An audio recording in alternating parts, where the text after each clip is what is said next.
Greetings, brother and sister realtors. Happy Fair Housing Month. April celebrates fair housing.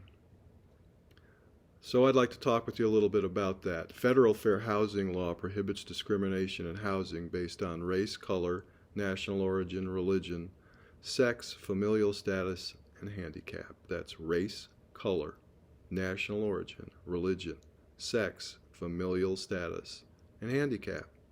Our code of ethics prohibits discrimination based on sexual orientation or gender identity.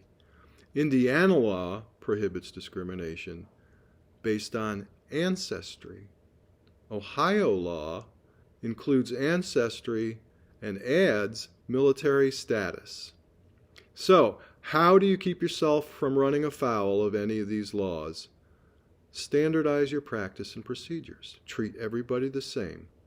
Treat everybody equally, with kindness, respect, and professionalism, and you won't ever have to worry about running afoul of one of these laws. Again, standardize your practice. If you normally take somebody out, show them the first house without talking to them, then that's what you need to do with everybody. Okay?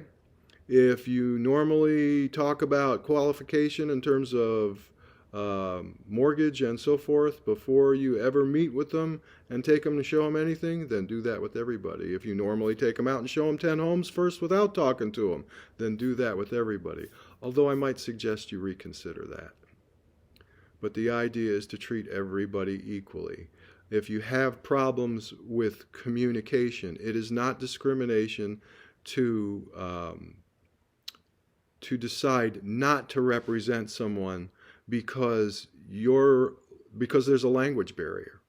In that circumstance, I suggest you politely decline to represent them and help them find somebody who can.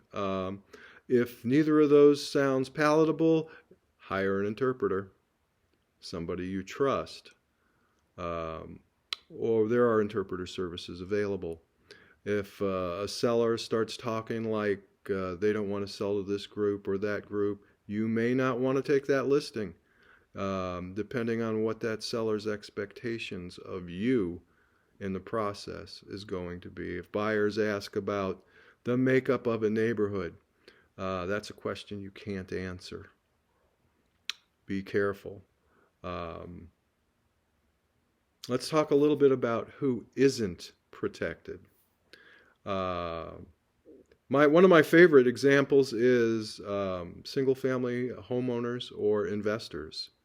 Owner-occupants and investors. Investors in and of themselves are not a protected class. If your sellers don't want to sell to an investor, they don't have to.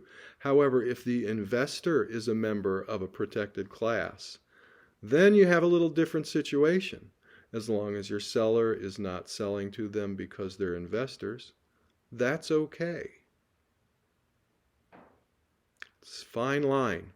Sometimes if you're not sure where the line is drawn, I'm happy to talk with you, and we can always find a resource to answer your questions.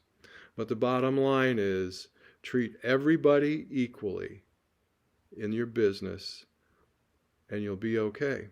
In terms of reporting, it's your job to report any possible discrimination that you come across.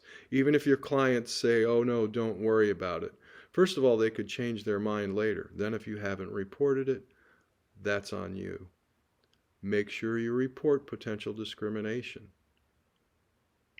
If you're not part of the solution, you're part of the problem. Have a great April. Sell lots of houses. If you have any questions, feel free to give me a call.